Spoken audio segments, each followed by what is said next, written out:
To test that a distilled water conducts an electric current or not, the tester has free ends. Take 2 spoonfuls of distilled water in a clean and a dry plastic in a container. Now in this container we will put the two ends of the wire of the tester.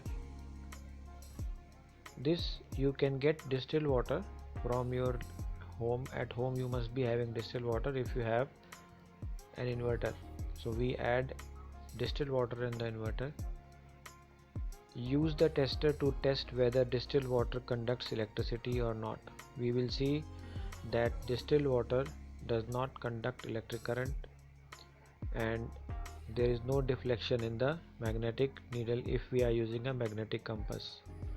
Now in the distilled water, dissolve a pinch of common salt in that and now test. When you add a small amount of salt into the distilled water and test it, you will see that when salt is dissolved in distilled water, we will get salt solution.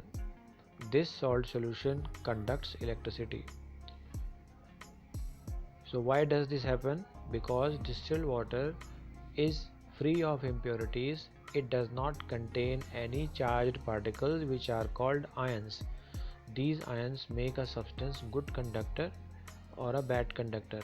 So since distilled water does not contain ions, therefore it does not conduct electricity. But when impurity is added, impurity could be salt, it could be any mineral added to the distilled water.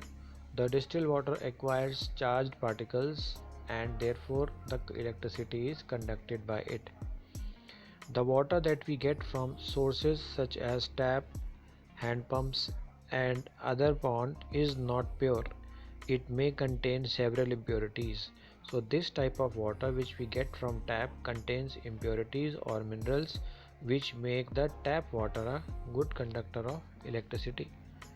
That means the water which we get from natural sources, it is impure and therefore it is a conductor of